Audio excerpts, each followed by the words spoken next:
सहनाववतु सहनौ भुनक्तु सह वीर्यं करवावहै तेजस्विनावधीतमस्तु मा विद्विषावहैः। ॐ शान्ति शान्ति शान्तिः। हरि ओम श्री गुरुभ्यो नमः। हरि ओम। वसुदेवसुतं देवं कंसचाणूरमर्दनं देवकी परमानन्दं कृष्णं वन्दे जगद्गुरुं। कृष्णं वन्दे जगद्गुरुं। So we were on verse 25 of chapter 4, and I had explained what the verse was, and today we'll read it, what Swamiji's commentary is.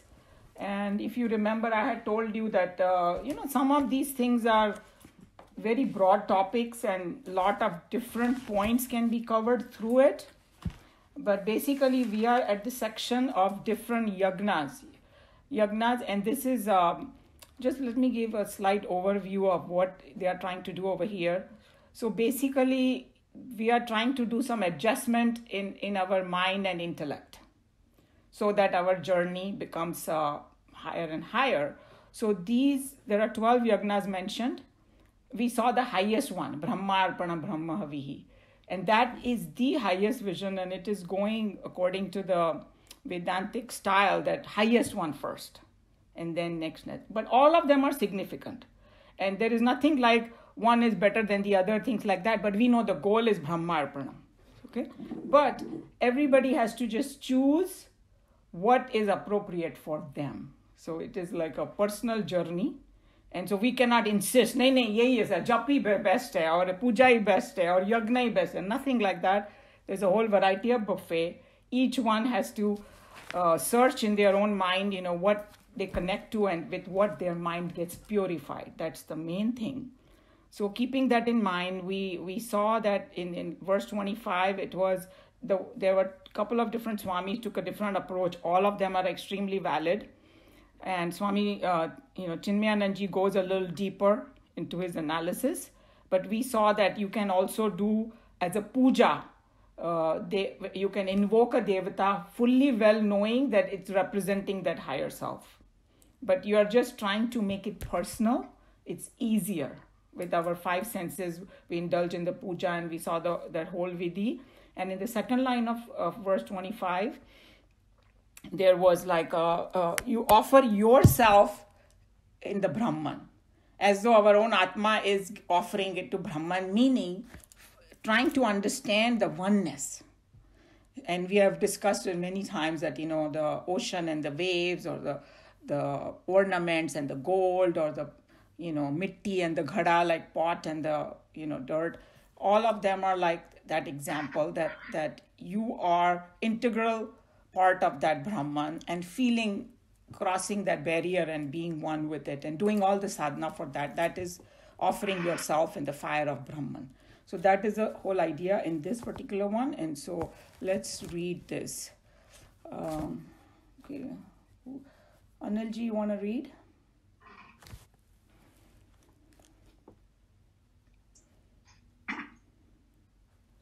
Some yogis perform sacrifice to devas alone, Deva Yagna, while others offer sacrifice as sacrifice by the self in the fire of Brahman, Brahma Yagna. In the following few stanzas, Lord Krishna is explaining the mental attitude of a saint at work. One doubt is generally raised by every intelligent student at all times. The spiritual experience, no doubt, can be had when the seeker in meditation transcends even his intellect. But this transcends... I think mute. Okay, I muted. But this transcendental experience is bound to remain only for a limited time. The realized saint is found working in the world sometimes in an elaborate fashion, like a Buddha or a Christ. In some cases, he works in a limited fashion, like Ramana Maharshi. And at certain moments, he may not undertake any activity at all, but merely continue living among the world of objects. Now, the doubt is, what would be the mental attitude of such a perfect master when he comes in contact with the world and functions in it? Okay, so in this paragraph, Swamiji is mainly talking about, in general, about all 12 yagnas now. Okay, so he's just saying that all these different saints, how do they think internally and how do they transact with the world? And we have seen a part of it, this whole phenomena in chapter 2 when we were doing Sthita Prajna Lakshana, and that was like a man of steady wisdom, we call it in English. So that's what this is just saying that right now. In so elaborately painting the mental and intellectual personality of a perfect master, Krishna is trying to give inkling to Arjuna so that he may recognize what exactly should be his own attitude when he comes across life in its happenings.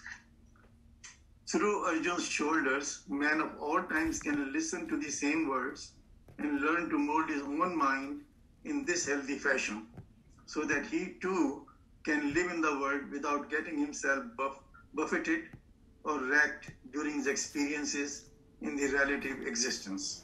So we have now two situations. One is a realized soul and one is Arjuna. Arjuna represents us. Because because when they are realized soul, they can be anybody. We discussed it. You can be a householder and be realized. You can be a king. You can be a beggar, or you can be a Trilokpati. Does not matter, because spiritual self-realization is one thing. Your profession or whatever you do in the world is a different thing. So there are all varieties. But the reason Arjuna becomes so significant because he comes closest to our type of people, in the sense people have job, they have family, they have responsibilities and things like that. So through Arjuna's shoulder, so that's why this conversation is so important between Arjuna and Krishna Bhagavan, because when Arjuna is asking question, it is our questions. You will see we have the same questions that come up. So that's why through Arjuna we are only learning. So we have to remember that. You will be noticing that during these stanzas, Krishna is enumerating 12 different types of yagnas, each one a ritualism conducted only in our mind, and that too during our day-to-day existence. In short, these passages give us different patterns of life, wherein by the necessary adjustments in the mind, we can change effectively the entire reactions of the world upon us. So like he's talking in general now, the 12 yagnas, what they will do for us. So it is like, these are very, very significant. Because, we were talking about it, that one is your daily duties, and you do it, we have got much in detail about it in chapter 3. And then you add certain upasanas, so that, and we talked about it, that how that some mental things in us are so strong and embedded in us that we need to cleanse it, our mind. And these upasanas help in that. So that's how we have to look at it. Some yogis perform sacrifice to the devas alone, Dev Yagna.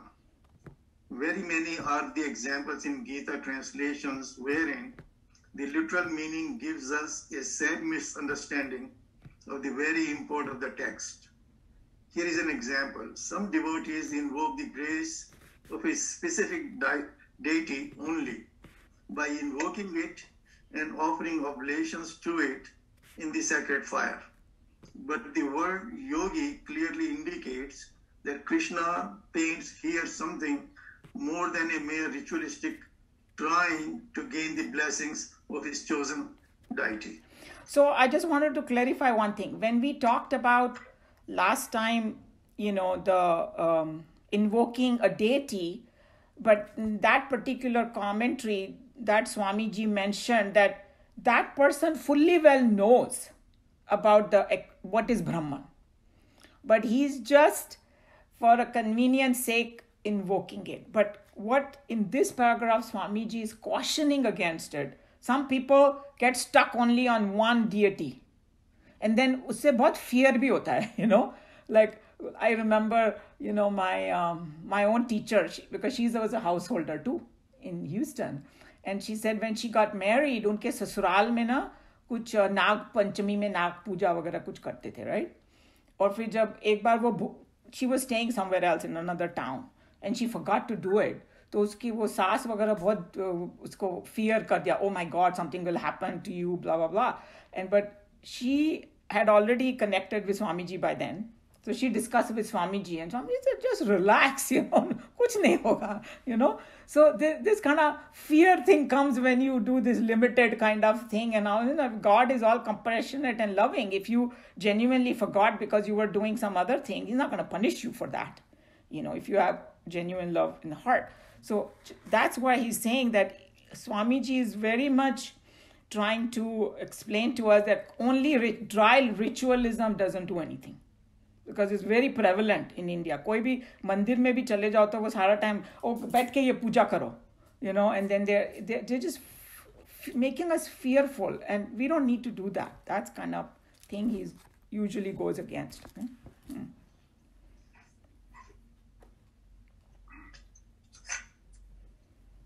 A yogi is one who is always trying through all the means that are in him to raise himself from his state of physical, mental, and intellectual imperfections to a more perfect state of existence. In this sense of the term, it would be unjust to read into this stanza merely the obvious meaning. So I wanted to bring out over here the word yoga. We have discussed it many times. Yoga is connecting to a union with the higher. That is even a better word, union, rather than connecting. Union is literally merging. So technically, a yogi is the one who's constantly striving to connect to the higher with every means that he has. Yoga, because यहाँ पर Western country में yoga को इतना वो उसका meaning बिगाड़ दिया है, because when the moment you say yoga, they think it's some exercise. That's it. You know, that's not true. The real meaning of yoga is somebody who is constantly striving to have a union with the higher. So that's why a yogi is is not just sitting and doing one thing, but his entire life, whatever he does, he's trying to connect to the higher. So that is a very powerful thing that Swamiji said in this verse. Okay? And they in this shloka, they have used the word yoginaha. That's why he's telling you that it cannot be a very simple meaning of just invoking one deity and doing, but they are encompassing everything. And now next paragraph he's going to explain in his language what devata means, and then we have discussed it, but let's see, we'll read and then I'll explain. The word deva comes from the root meaning illumination. Subjectively viewed, the greatest devas are the 5 sense organs: eyes illumining forms and colors, ears illumining sounds, the nose illumining smells, and the tongue and the skin illumining tastes and touches respectively. Seekers and perfect masters, yogis, too, when they move in the world, no doubt perceive sense objects through sense stimuli. But in their understanding and experience, perception is but a word of sense objects continuously offering themselves into the fire of their perception in order to invoke the devas' sense perceptions. Such seekers and masters walk out into life, and when they come across the sense world, they only recognize and experience that the world of objects is paying a devoted tribute to the powers of sense perceptions. So I know this sounds very complicated, right? Okay, I'll explain as best as I can. I'll do my best. So firstly, the word deva. हम लोग बोलते हैं ना देवता और देवा. So what Swamiji explained, उसका एक वो जो root word है वो दिव्य से आता है, right? Divya is like shining बोलो, और दिव्य मतलब something divine, of course, but illuminating. प्रकाश उस जिसमें है. So that's the meaning. And in Vedanta, sense organs को भी उससे connect किया गया है.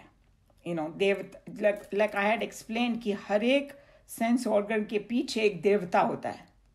Right? So, or it is a scientific fact. It's not just somebody ने कोई मनगढ़ंत कहानी कर ली.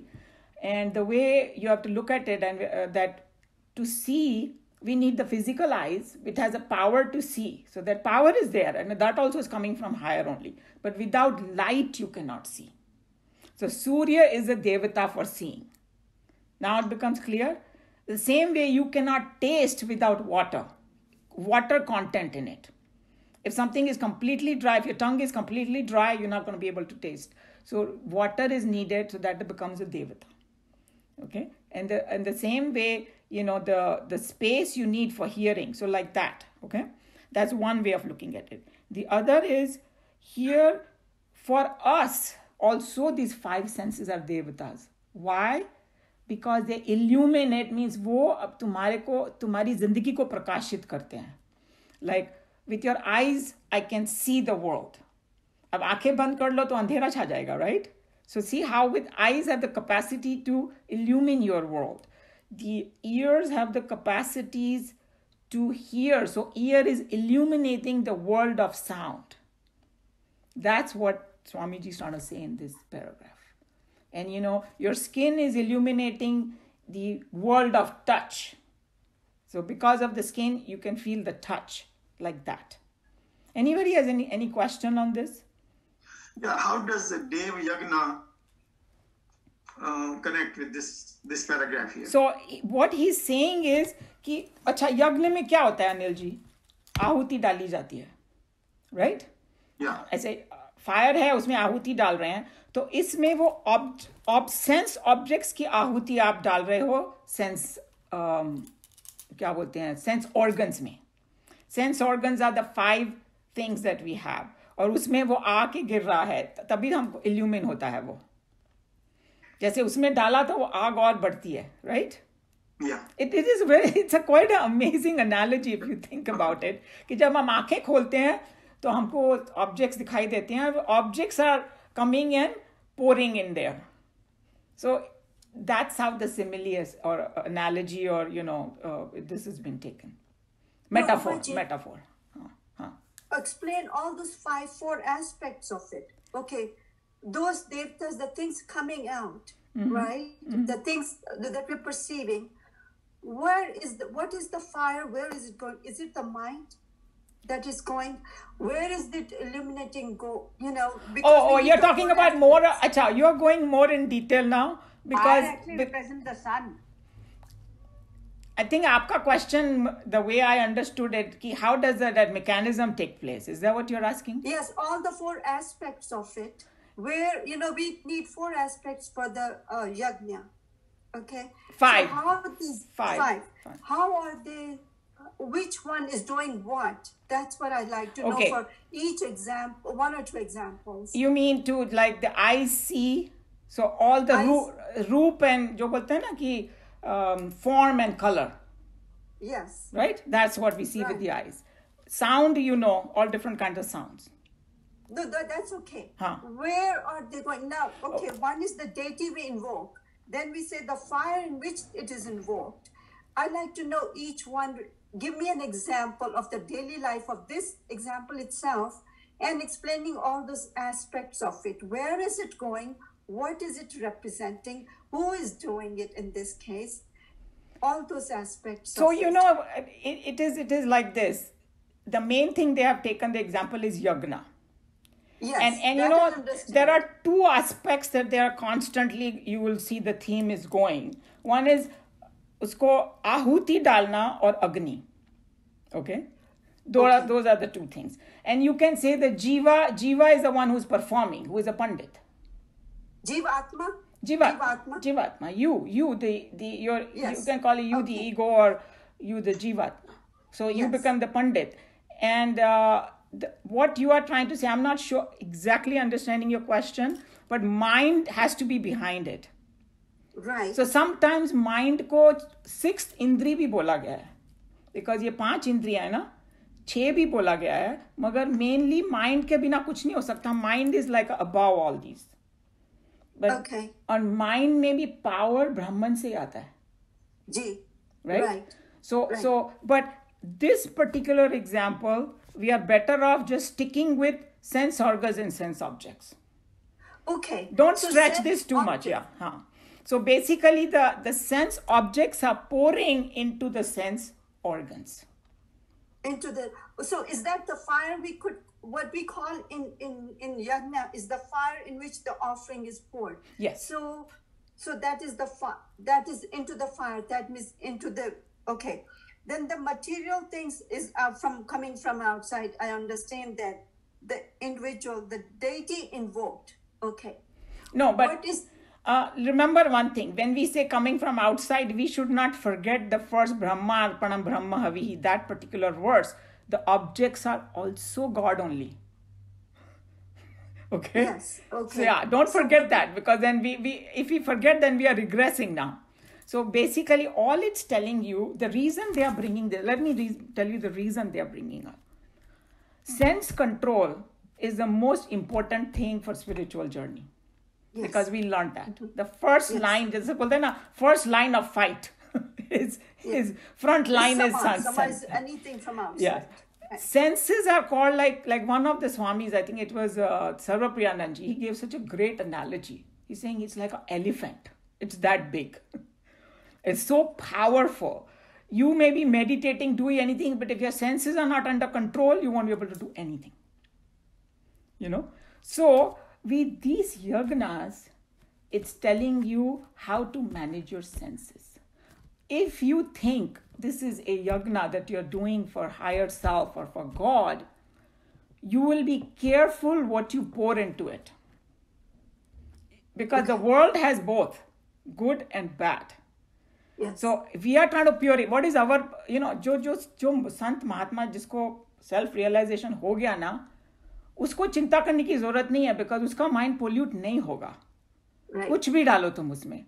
लेकिन हम वहां पहुंचे नहीं हैं. हमारा माइंड पोल्यूट होने के बहुत ज्यादा चांसेस हैं. That's why it's giving you this analogy that जो एक हायर गोल को सामने रख के ये ट्रांजैक्शन करता है वर्ल्ड का, ही विल बी, वो यज्ञ की तरह करेगा. वो फालतू की चीजें नहीं डालेगा objects in the fire. So that's the purpose of this verse.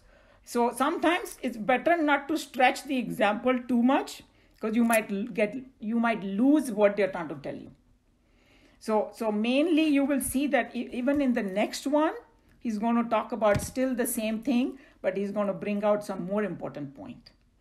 But here, that's the meaning that, and this, when he said that in the world of objects is continuously offering themselves into the fire of perception, but the seeker, he always think that this is coming from that higher self.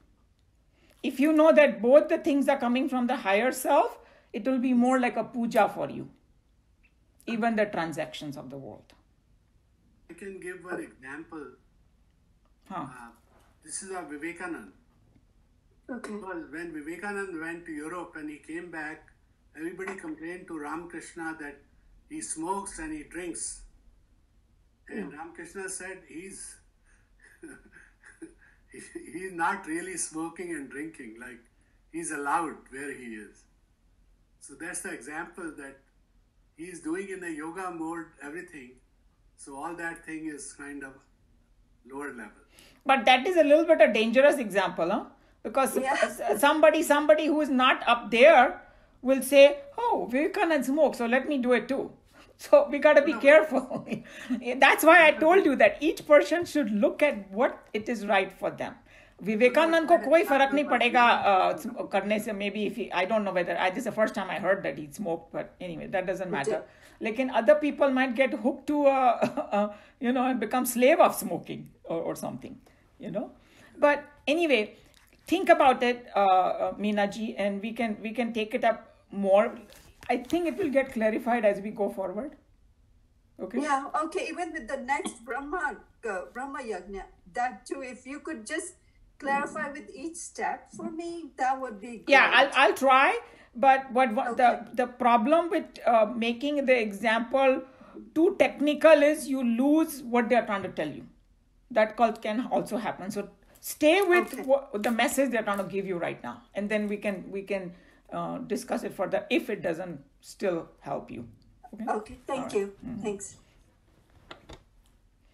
When this mental attitude is entertained constantly by a seeker, he comes to feel completely detached from the sense experiences, and irrespective of the quality of experience, he is able to maintain a constant sense of inward equanimity. Okay, so this particular paragraph also maybe it might clarify for everyone. There was a verse in chapter 3 which say guna guneshu vartante, means understanding the mechanics of the world. Because remember, we have even in the Kathopanishad also we have learning now that one is a transactional level, everything is happening, Prakriti is happening, and one is Brahman. Correct? So everything that happens in the world is always at the transactional level. Right? So he's just saying the person who is doing this as a yagna, he becomes detached.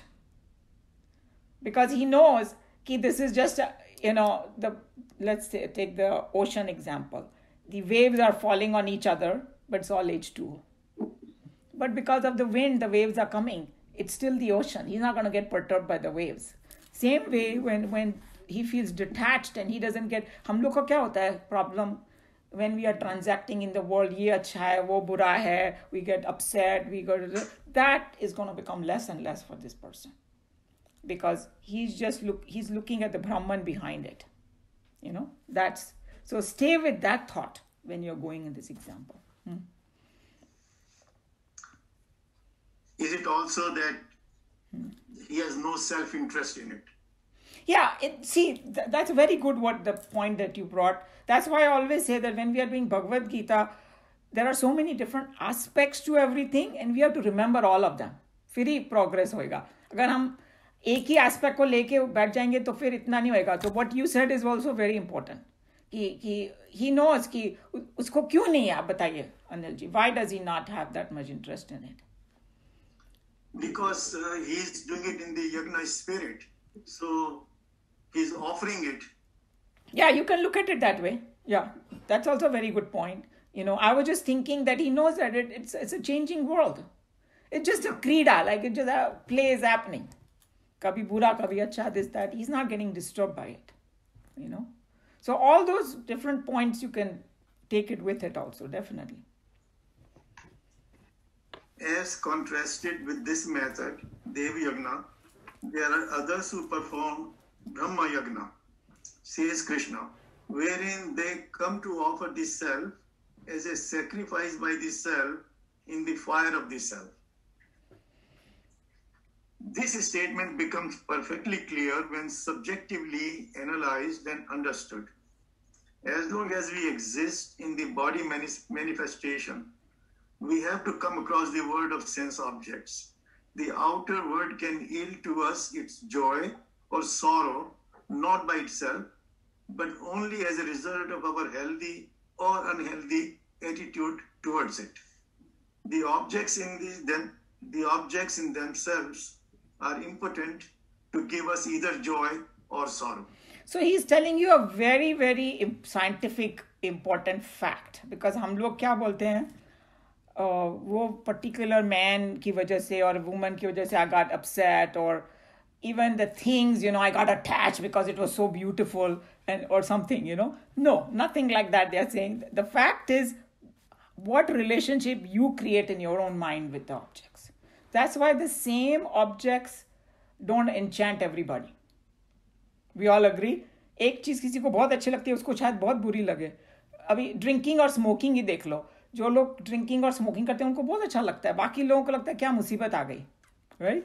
So that means the bottle doesn't have the power to, enchant you, but you are creating those kind of things in your own mind.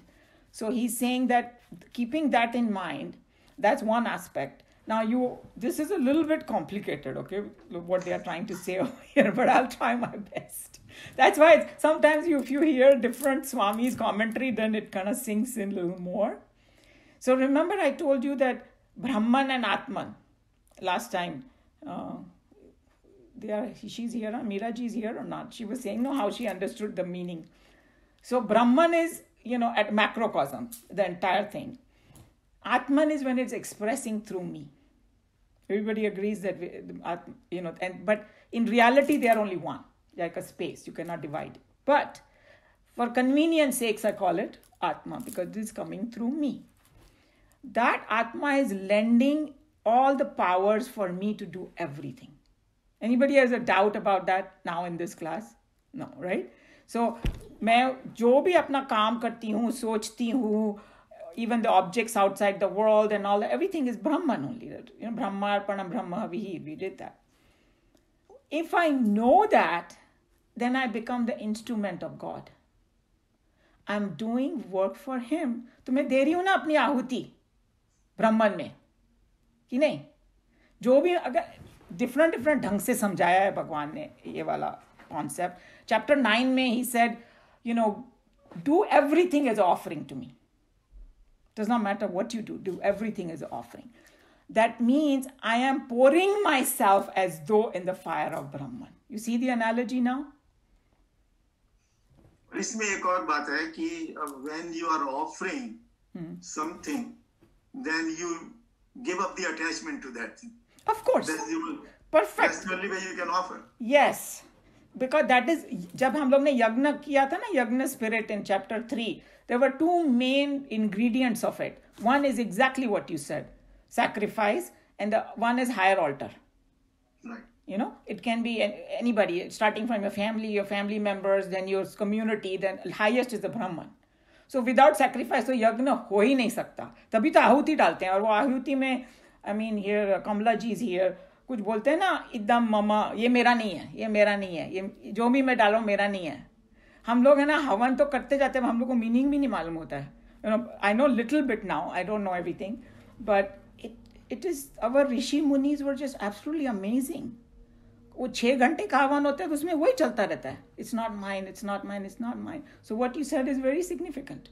That becomes a Brahma Yagna. जब मैंने अपना पूरा जीवन एक आहुति बना लिया ना, उसकी बात कर रहे हैं वो लोग यहाँ पे. मैंने अपना पूरा जीवन, my Atma is being poured into Brahman, because I know it is all Brahman and I'm doing it for him. That's how it is. I hope that became clear. Yeah. I have one more example which is earthly level in dual, which says, सब कुछ दीना आपने भेंट करूं क्या नाथ, नमस्कार की भेंट है जोड़ू दोनों हाथ. So when they are sacrificing, they are saying, I cannot give anything of my own because I am you. So that's what they are doing. Yeah, true. So that's one other. Yeah. Once you realize that there is nothing that you own. Correct. There you go. Yes. Yeah, and you can take it in the other way. Both ways are okay. या तो सब कुछ मेरा है या कुछ मेरा नहीं है. Circle is complete. या तो आप अश्वक्र के हो गए ब्रह्म खुद, या फिर आप कुछ भी नहीं हो. Right. So जो अप्रोच आप लेना चाहते हो वो ले सकते हो, दोनों ठीक है. अगर सब कुछ मेरा है तो कंपटीशन किससे फिर? It's like my whole body. If one body is hurting, the other parts automatically help it. So that's how you will function in the world. Somebody needs something and all, you will go run and do it. You're not going to say, oh, that person didn't tell me thank you. Like Swamiji says, if your one hand is helping, the other does it, the other guy has to say thank you to it. See, the kind of stupid things we expect in this world, but the same sense sages. When you think that everything is yours, right, then there is no competition, no jealousy. No jealousy, no competition. Anger. Yeah, that's exactly how I think when these saints and sages, from that perspective, they function.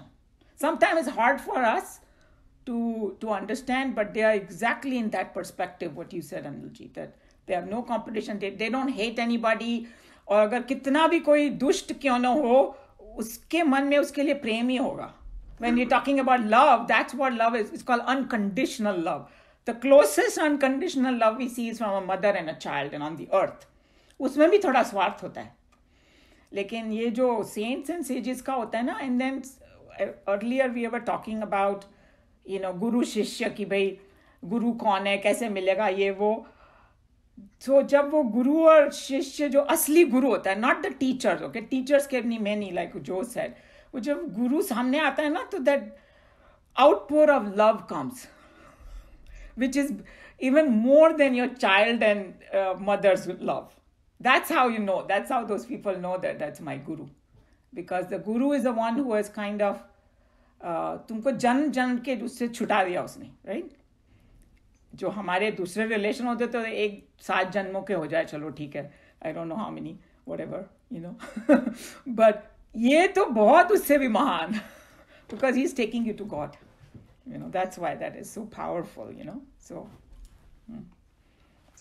The perfect masters understand that the sense organs are only instruments of perception and that they can work only when in contact with the Supreme, the Atma.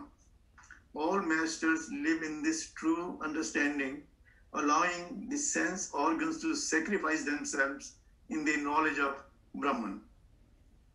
I think this is what you are talking about. Yeah, this is absolutely. This is another aspect of it. Scientifically knowing that without whatever sense perception, they cannot work without contact with the Supreme.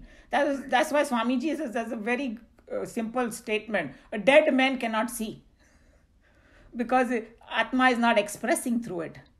Connection is broken.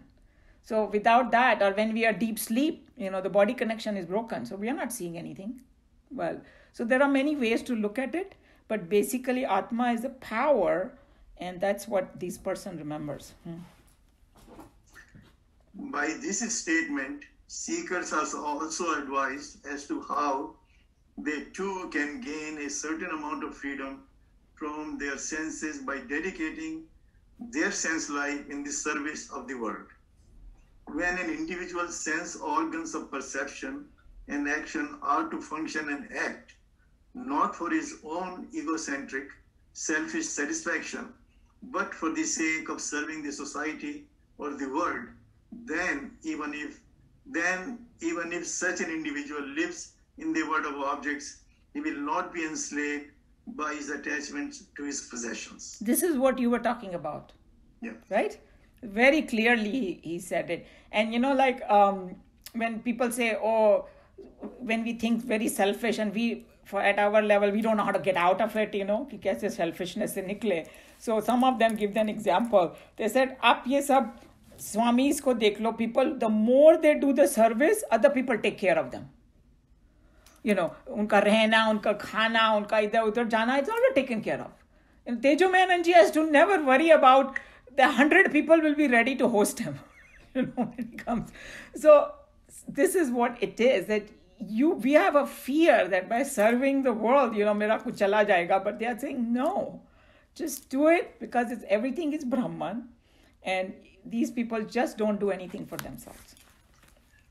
So when everything is done for the sake of serving the society or the world, then isn't that Brahma Yagna? Yes, you can call that. But Brahma Yagna उनको ये इसलिए कहा गया है कि this particular Brahma Yagna इसलिए कहा गया है क्योंकि that person has gone to the highest already. Yeah. हम लोग maybe at a slightly lower level, we are doing for society. वो तो जो भी कुछ करता है, वो सब ऊपर एकदम highest के लिए करता है. और जितना ज़्यादा higher altar होएगा ना, उतना mind purify होता जाता है. और जो एकदम जिसका हो गया purify, he is a God walking upon earth. That's why they call them. These people who are self-realized are themselves like as though God walking upon earth. That's how our teacher used to explain.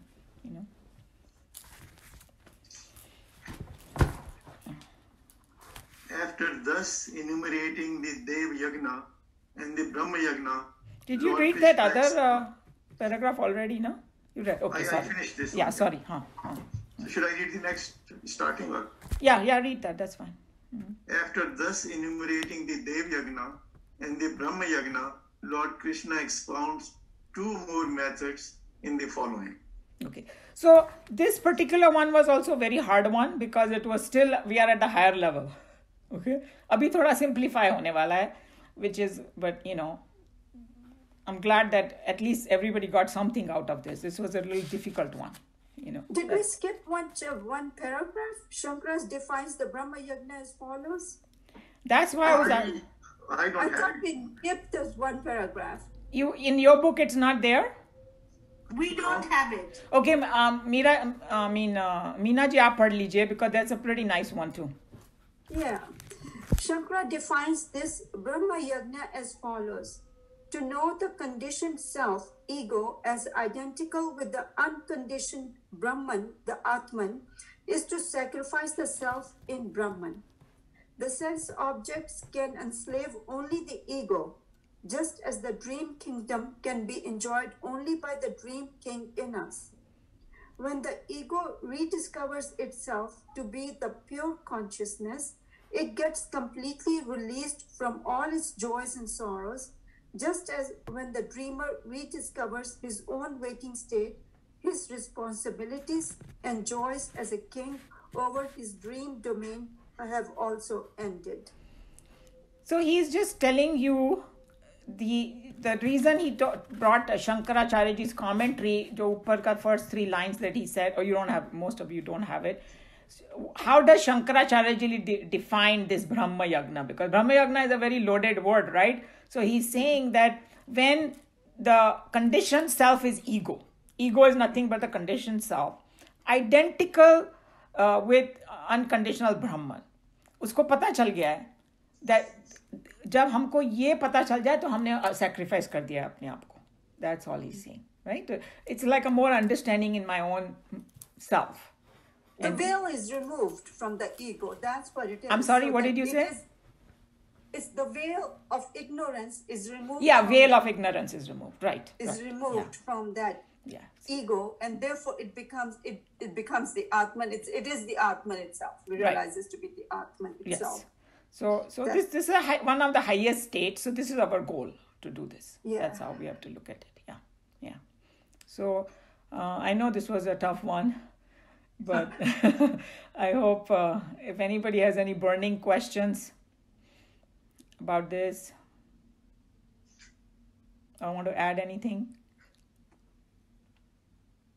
Everybody okay? बोलिए शीला जी. Yeah. I have one question, How we can you explain just in 1 or 2 sentences how we can apply this in our life? So I think that जितना भी हमने अभी पढ़ा है, सुना है, उसको हम अपनी लाइफ में लाने की कोशिश करना चाहिए. और तो क्या कह सकते हैं? Sometimes like our teacher used to say कि कभी-कभी क्या होता है कि हम अपनी जिंदगी में चल रहे हैं, right?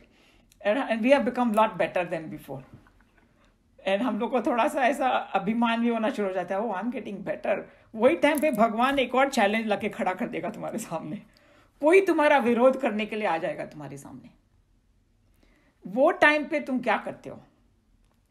और कोई डिफिकल्ट सिचुएशन आ जाती है. That's how I think we can apply this. जब सब कुछ अच्छा चल रहा है, then it's great. पर कोई विपरीत चीज आती है, उसमें हम जब कोशिश करते हैं तो I think we are applying it. उसमें अगर हमको ये टीचिंग्स याद आती हैं और हम उसको सॉरी क्या कह रहे हो Sneha, you are saying something? According to my book is this yagna, either you can invoke the lesser gods or you can invoke yourself and try to go with the higher god, and that is the higher wisdom. अपने छोटे minds use करके we will invoke only the smaller things. हमें कुछ ही चाहिए, हमें वो चाहिए. But if we use our wisdom and we don't use our ego, and then we can actually go to the cosmic consciousness and we unite with God. So that is what our yagna's goal should be, not to invoke the smaller gods. जैसे कृष्णा भी क्या नाम है, विवेक नहीं, रामकृष्ण परमहंस, वो God को उन्होंने invoke किया माँ के रूप में, तो वो ईथर में वो माँ दुर्गा बन गई या काली बन गई हुई. तो that form remains in ether, and another devotee now he wants to invoke the same deva, then the goddess Kali comes in his form. But we should actually invoke the highest spirit, highest God, the Ishvara, the creator. And that's what our daily yagna should be, is not to invoke the smaller gods, but to, control our senses. And that is what we're offering in the fire, controlling our senses in the fire of our, astral fire जो होती है अपनी, उसमें अपने senses को control करके, and then you reach the higher goal. So that is what it is, the meaning of this whole verse. So अभी जो आप शीला जी आप बोल रहे हो ना, वो आगे जो यज्ञ बताएंगे ना, उसमें और भी मेथड्स हैं, तो उसमें आप देखना कि आपको कौन सा सूट करता है. उसमें प्राणायाम भी आ जाता है, उसमें अभी नेक्स्ट वाले में आएगा कि few more things, and it will get clarified. Thank you. Get clarified. Yeah. Anything else? Anybody? Okay, so what we are going to do is I'll chant the next verse, and let's see how much I can do, and then we can always do what we did, do the best, and then we'll do the next time. ऐसा कुछ करेंगे. Okay. So this is verse 26 of chapter 4. Whoever has a Bhagavad Gita, you can chant with me at home. Shrotraadinindriyananye sanyamagnishthu jubhati shabdadina vishayan. No, sorry, what happened here? Shabdadina vishayanya indriyagnishu jubhati